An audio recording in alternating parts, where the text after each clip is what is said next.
جناب اسکر ندیم سید صاحب کا دن منایا گیا تھا. ان کی کتابوں سے اقتباسات وغیرہ شیئر ہوئے تھے, ان کی باتیں ہوئی تھیں. ایک یوم ادیب منایا جاتا ہے مہینے کی مخصوص تاریخ کو. تو سر اسکر ندیم سید صاحب کا ایک آرٹیکل تھا جو میں نے پوسٹ کر دیا تھا.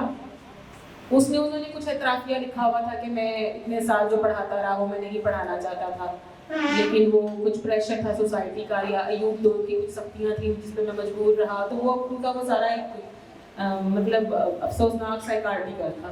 اس کے سر کامنٹس میں ایک ہمارے گروپ ممبر ہیں, میں انہی کے حوالے سے کویسچن کرنا چاہتی ہوں. گلزار احمد ان کا نام ہے سر. انہوں نے کویسچن کیا تھا کہ ایوب دور کے زیادہ تر جو ادیب تھے ان کو وہ متنازع ہیں.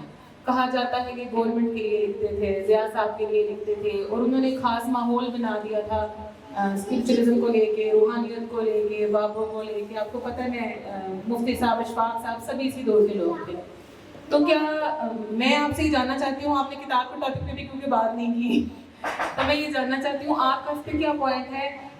ہماری طرح ایک عام قاری بن کے آپ اس بارے میں کیا سوچتے ہیں کتابیں پڑھتے ہوئے کہ اس زمانے کے لوگ کسی خاص آئیڈیالوجی کی وجہ سے لکھ رہے تھے اپنی, وہ جو ایک بات بن گئی ہے نا یوتھ میں آج تک, یہ معرفت کی باتیں ہیں, اسپرچولیزم کے پیچھے یوتھ, آدھی یوتھ بالکل فارغ بیٹھی ہے اور آدھی روحانیت کے پیچھے بھاگ رہی ہے. تو وہ روحانیت ڈھونڈ رہے ہیں کیونکہ ان کو لگتا ہے بابے کہہ کے گئے ہیں ملے گی, اور یہ ضروری چیز ہے زندگی کی بہت. اس پہ میں آپ کی رائے لینا چاہتی ہوں. سر گلزار احمد صاحب کا سوال تھا یہ. دیکھیے یہ بہت بڑی کنفیوژن ہے, اور اس کنفیوژن کا شکار صرف وہ گلزار احمد صاحب نہیں ہیں. ہماری اکیڈمی آف لیٹرز بھی ہے, ہماری نیشنل بک فاؤنڈیشن بھی ہے, ہماری جو جدید جدید ادب کی جو سوسائٹیز ہیں وہ بھی ہیں جی. اور آپ کو یقین نہیں آئے گا کہ اکیڈمی آف لیٹرز اور پاکستان نیشنل جو بک کاؤنسل ہے ہر سال ادبی بہت بڑا میلہ کرتے ہیں اسلام آباد میں. بسوں پہ, ٹرکوں پہ ادیبوں کی تصویریں لگاتے ہیں, اور سیشنز ہوتے ہیں جس میں احمد ندیم قاسمی اور باقی سب لوگوں کے بارے میں بہت کچھ کہا جاتا ہے. فیض احمد فیض, جو بھی جدید ادب کے جو. لیکن آج تک مجھے ہو گئے تقریباً 30 سال جب سے میں نے شعور حاصل کیا, 30-40 سال. انہوں نے کبھی نہ تو ممتاز مفتی کا نام لیا, نہ قدرت اللہ شامات کا نام لیا, نہ اشفاق احمد کا نام لیا, نہ کسی ٹرک پہ, کسی بس پہ آپ ان تینوں کا نام دیکھیں گے لکھا ہوا. کبھی اگر کسی بندے نے غلطی سے, میں نے تو نہیں لکھا کہ بھئی یہاں قدرت اللہ شامات رہتے تھے اسلام آباد میں, ممتاز مفتی ساری زندگی F61 میں اسٹریٹ 32 پہ رہتے رہے ہیں, آپ نے یہ سڑک جو ہے محمد طفیل کے نام پہ ایک سڑک ہے وہاں پر, اور پتہ نہیں کس کس کے نام پہ وہاں سڑک ہے. کبھی اگر کسی نے خط بھی لکھ دیا نا CDA کو کہ قدرت اللہ شہاب کے نام پہ ایک سڑک رکھ دیں, تو فوراً یہ جو ادبی حلقے ہیں انہوں نے فوراً ان سے کہا ہے کہ خبردار, یہ بابے والے جو لوگ ہیں, یہ جو طوطا مینا کہانیاں لکھتے ہیں, ان کی نہ تو تصویر لگانی ہے نہ ان کی.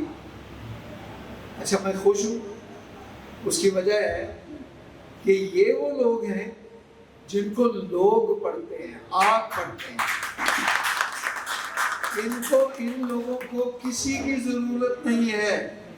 اگر یہ کسی ڈکٹیٹر کے اوپر پلے ہوتے تو یہ آج مر چکے ہوتے, یہ ختم ہو جاتے. اس کی سب سے بڑی دلیل یہ ہے کہ یہی زندہ لوگ ہیں اس وقت. میرا ایک پبلشر ہے لاہور میں معافی چاہتا ہوں, میں احمد ندیم قاسمی صاحب کی بہت عزت کرتا ہوں, بہت ماشاءاللہ بہت باکمال شخصیت ہے. میرا پبلشر ہے, وہ ادب چھاپتا ہے. تو میں نے اسے کہا یار تم احمد ندیم قاسمی کی کتاب کیوں نہیں چھاپتے؟ کہتا سر بکے گی کون, خریدے گا کون؟ ممتاز مفتی چھاپتا ہے, 40 سال سے چھاپتا ہے. مرنے کے بعد آپ ایک بندہ ہے، آپ ایک دیکھیے کوئی ایک شخص لے لیں جو کوئی ادیب 30-40 سال پہلے مر گیا، اس کی کتاب تک نہیں ملے گی آپ کو مارکیٹ میں، آپ کو نام بھی یاد نہیں رہے گا اس بندے، کتاب مر جاتی ہے. اس لیے کتاب کوئی عظیم چیز نہیں ہے، کتاب تو مر جاتی ہے اور مر کے جا کے ریک پہ رکھی جاتی ہے. لیکن علی پور کا ایلی اس لیے زندہ ہے کہ وہ آپ کے سینے میں ہے، وہ کتاب نہیں ہے، اس کو آپ نے اپنایا ہے، وہ آپ کے اندر ہے، اس نے آپ کے اوپر اثر انداز ہوا ہے، آپ کو زندگی دکھائی ہے اس نے. تو یہ ادب نہیں مرتا. اور اگر یہ کوئی ڈکٹیٹر نہیں پیدا کر سکتا یہ ادب، یہ بڑی خام خیالی ہے. میرا خیال ہے وہ بڑا نالائق آدمی ہے جو یہ سمجھتا ہے کہ قدرت اللہ شہاب جیسا آدمی یا اشفاق احمد جیسا. اس میں کوئی شک نہیں ہے کہ ضیاء الحق صاحب جو ہیں، یہ مجھے خود پتا ہے کہ ضیاء الحق صاحب اعزاز سمجھتے تھے، شو آف کرتے تھے کہ ان کے کھانے پہ اشفاق احمد بھی بیٹھا ہوا ہے. تو اس میں اشفاق کا کیا قصور ہے؟ یہ تو آپ عارف افتخار کو دیکھیں، ہر جرنیل کے گھر میں بیٹھے ہوتے ہیں، تو عارف افتخار کا کیا قصور ہے؟ اس جرنیل کو پوچھیں جو نالائق ہے، جو 10ویں فیل ہے، جو شو مارنے کے لیے عارف افتخار کو اپنے محفل میں بلاتا ہے. تو ان لوگوں کو اگر حکمران وقت بلاتا تھا تو اپنی عزت کے لیے بلاتا تھا، یہ جا کے اس کو نہیں ملتے تھے. اشفاق کو کوئی 10 بار مجھے پتا ہے کہ بار بار کی گاڑی کھڑی ہوتی تھی آگے، جی آپ کو صدر صاحب یاد کرتے ہیں، تو یہ نہیں جاتا. تو اگر آپ یہ سمجھتے ہیں کہ کوئی ڈکٹیٹر اس طرح کا ادیب پیدا کر سکتا ہے تو بڑی خام خیالی ہے. اور اگر وہ کر بھی گیا ہے کوئی ڈکٹیٹر، کوئی فرض کیجئے کوئی ایک ناول لکھا گیا ہے، فیڈ یا کوئی چیز لکھا گیا ہے، تو وہ مر جائے گا، وہ زندہ نہیں رہ سکتا. زندہ وہ چیز رہے گی جس کو آپ پڑھتے ہیں، جو آپ کے سینے میں، جس سے آپ متاثر ہیں. آپ دیکھیں، آپ قدرت اللہ شہاب کی جو کتاب ہے شہاب نامہ، وہ آج بھی بیسٹ سیلر ہے. صرف پاکستان میں نہیں، انڈیا میں بھی، جہاں اردو نہیں پڑھی جاتی، اس کا ہندی میں ترجمہ ہوا ہے. تو یہ کوئی آپ کا خیال ہے کہ یہ ضیاء الحق صاحب کر گئے؟ یار اس قدر نالائق سوچ ہے، یعنی بہت ہی پرلے درجے کی سوچ ہے یہ کہ ضیاء الحق صاحب اتنے عظیم آدمی تھے کہ وہ ایک اتنا بڑا ادیب پیدا کر گئے. سر ایسا نہیں ہو سکتا. سر روحانیت پہ بھی اپنا پوائنٹ آف ویو ضرور بتائیے. روحانیت پہ جسے ڈھونڈ رہے ہیں لوگ، ڈھونڈنے کی چیز ہے سر، نوجوان نسل ڈھونڈنے نکل پڑی. وہ تلاش تو اللہ میاں نے آپ کے اندر ڈالی ہے. آپ چاہے اس سے کتنا بھی دور بھاگتے رہیں، کتنے بھی دور بھاگیں، زندگی کے کسی موقع پہ وہ تلاش آپ کو پکڑ لے گی. اس میں ایک اسکول آف سائیکالوجی آیا تھا جس میں سگمنڈ فرائڈ بھی شامل ہے. اس کو اسکول آف سائیکو انالیسس کہا جاتا ہے. اس کے 3 رکن ہیں. پہلا ہے سگمنڈ فرائڈ، وہ کہتا تھا کہ جو کچھ بھی آپ کے اندر جو خواہشات ہیں اس کا منبع سیکس ہے. وہ سیکس اور طرح سے لیتا تھا، یار لوگوں نے اور ہی کچھ سمجھ لیا، وہ بات چھوڑیں. اس کے بعد اسی کا ایک ساتھی تھا الفریڈ ایڈلر، اسے کہا نہیں صرف سیکس نہیں، جیسے آج انہوں نے ایک موضوع چھیڑا ہے، سیکس پہ بات نہیں ختم ہو سکتی. اس نے کہا انا بھی ہے انسان. بہت سے کام انسان جو اپنی انا کی وجہ سے کرتا ہے، چونکہ اس نے اپنی انا اسرشن کرنی ہوتی ہے. اس نے وہ فٹ بال بھی اگر کھیلتا ہے تو وہ غصہ نکال رہا ہوتا ہے، اس کی انا جو ہے اس کو تسکین مل رہی ہوتی ہے. اس کے بعد ایک تیسرا آدمی آیا، اس کا نام تھا گسٹاو یونگ. اس کی بدقسمتی یہ تھی کہ یونگ صاحب جو ہیں وہ یوگیوں میں، مہارش مہیشیوں میں، وہ ہندوستان میں گھومتے رہے. ان کی آنکھیں چکا چوند ہو گئی. انہوں نے کہا یار یہ تو سیکس اور انا سے آگے بھی کچھ چیز نظر آ رہی ہے. یہ تو کچھ حقیقت اس سے بلند تر حقیقت بھی کوئی ہے. انہوں نے جا کے ایک نیا سکول نکالا سائیکو انالیسس کا. انہوں نے کہا کہ انسان کے اندر تلاش ہے، اور وہ انسان کی زندگی جو ہے وہ ایک کوئن کے نما ہے، کہ وہ جو آپ کے ہاتھ میں ایک روپیہ یا چونی ہے یا اٹھنی ہے، اس کی ویلیو جو ہے کچھ بھی نہیں ہے جب تک وہ آپ کی جیب میں ہے. اس کی ویلیو اس وقت ہے جب آپ اس کو خرچ کریں گے. خرچ کریں گے تو ویلیو آئے گی. تو اس لیے کہ زندگی جو ہے یہ آپ خرچ کریں گے تو ویلیو پتہ چلے گی. تو آپ کے اندر تلاش ہے. اس سے پھر بہت سی کیس ہسٹریز دی جس طرح سیگمنڈ فرائڈ نے دی تھی. اس وقت کا رواج تھا، وہ کہتے ہیں ہم تمہاری بات نہیں مانتے. کیس ہسٹری تھی. اس نے دکھایا کہ ایک شخص ہے جو بہت امیر ہے، جس کے پاس بنگلہ ہے، جس کے پاس بیوی ہے، جس کے پاس بچے ہیں، جس کے پاس باہر رولز رائس کھڑی ہے، اس کا بزنس ہے، شاندار بزنس ہے، وہ بڑا کامیاب آدمی ہے، زندگی اس کی بڑی عزت ہے سارے معاشرے میں، لیکن ناخوش ہے، فرسٹریٹڈ ہے.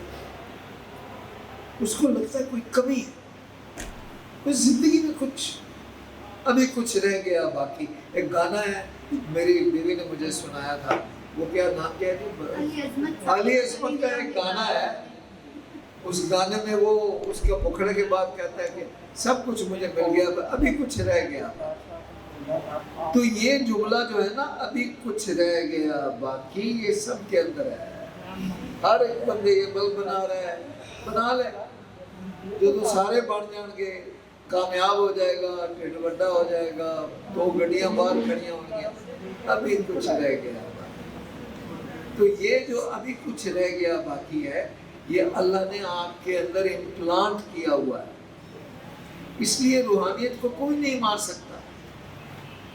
آپ جو ہے نا، میں قوال لے گیا تھا، لندن بھی لے گیا تھا، آسلو بھی لے گیا تھا، پیرس لے گیا تھا، کینری آئلینڈ لے گیا تھا. تو مجھے وہاں ایک چیز نظر آئی. پبز میں گئے تھے ہم. لندن کی پبز ہیں نا، جو پبز جہاں پر ہیروئن پیتے ہیں، سنف کرتے ہیں، سب شرابی، ایک ڈرگسٹ. جب ان کو قوالی سنا تو وہ بھولنا چاہتے ہیں سب کچھ. وہ حال پڑ جاتا ہے. وہ اس زندگی کو، اپنی نوکری کو، اپنے بال بچوں کو، اپنی ریٹ ریس کو فرار حاصل کرنا چاہتے ہیں. کیا وجہ ہے؟ تو وہ جو لندن کی پب ہے، جو ہم سمجھتے ہیں کہ گناہوں کا اڈا ہے، وہ گناہوں کا اڈا نہیں ہے. وہ تلاش ہے. وہ ان لوگوں کی تلاش ہے جو بھٹک گئے. وہ تلاش کئی نمونے، کئی طریقے اختیار کرتی ہے. ہیروئن پینا بھی تلاش ہے. جب نہیں ملتا تو وہ سمجھتا کہ شاید یہاں سے کچھ مل جائے گا. تو یہ تلاش تو انسان کے اندر ہے، اس سے کوئی نجات نہیں. یہ اللہ نے ڈالی ہے. یہ اس کو کہتے ہیں ایک چیز. جب روبوٹس بنایا تھا، روبوٹک سائنس آئی تھی. روبوٹک سائنس ابھی آج کل بہت بڑی سائنس ہے یہ روبوٹک سائنس. تو شروع میں کیلیفورنیا میں انہوں نے چھوٹے چھوٹے روبوٹس بنائے تھے جو سیلز مین تھے. یعنی وہ دکان پہ لوگ وہ ڈپارٹمنٹ سٹور میں اس لیے جاتے تھے کہ وہاں انسان نہیں ہوتا تھا، ایک چھوٹا سا روبوٹ آ جاتا، بتیاں جلاتا، وہ لے جاتا تھا، آپ سے باتیں بھی کرتا تھا. لیکن اس روبوٹ میں ایک پہلے سے ایک پروگرام تھا جس کو پروگرام امپیریٹو تھا. اس کا پروگرام ہے وہ بہت اچھا تھا. بچوں کے ساتھ کھیلتا تھا، خوشگوار تھا، آپ خوش ہوتے تھے. لیکن اگر آپ چوری کریں تو کرنٹ مارتا تھا. تو وہ سائنسدان کہتے تھے کہ یہ اس کا پروگرام امپیریٹو ہے. تو مجھے لگتا ہے کہ اللہ میاں نے بھی جب یہ بت بنایا یہ سارے بت بیٹھے ہیں نا، اللہ نے بنائے، اس نے کچھ پروگرام امپیریٹو ڈالا ہوا ہے، جدھر مرضی چلے جان، جو مرضی کر لین، ادھر بلب بنان نہ بنان، گڈیاں بنان، ہے نہیں جو ہیڑیاں پھیریاں کرن، ڈاکو جو مرضی کر لیں، ایک دن وہ پروگرام امپیریٹو سارا اٹھا لیا۔